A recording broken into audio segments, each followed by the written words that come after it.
দোস্ত সাকিব খান নতুন ছবির সাইনিং মানি 2 কোটি টাকা নিয়েছেন। এদিকে সাইনিং মানি নিয়েই দেশ ছেড়েছেন তিনি। দোস্ত শনিবার রাতের ফ্লাইটের ভেতর থেকে নিজের একটি ছবি শেয়ার করেন এবং হলিউড সিনেমা নিয়ে কি বার্তা দিলেন তিনি। অ্যান্ড সেকেন্ড নিউজটি থাকবে দোস্ত, জাতীয় দলে না থাকলেও ফ্র্যাঞ্চাইজি লিগে দারুণ পারফর্ম করে যাচ্ছেন সাকিব আল হাসান।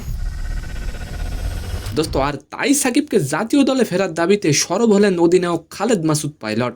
দোস্ত তাহলে কি জাতীয় দলে ফিরবেন সাকিব আল হাসান? তো আশা করি নিউজ দুটি জানতে অবশ্যই ভিডিওটি সম্পূর্ণ দেখবেন। দোস্ত সাকিব খানের যুক্তরাষ্ট্র সফর নিয়ে ভক্তদের মধ্যে শুরু হয়েছে নানা জল্পনা ও কল্পনা।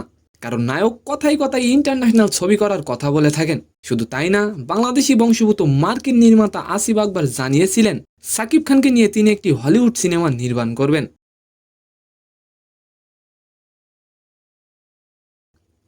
তিনি আরও জানিয়েছিলেন সাকিব খান যুক্তরাষ্ট্রে গেলেই চূড়ান্ত হবে সবকিছু। দোস্ত তবে কি হলিউডের সিনেমা করতেই দেশ ছেড়েছেন সাকিব? আর এবার আলোচনা করব সাকিব আল হাসানকে নিয়ে।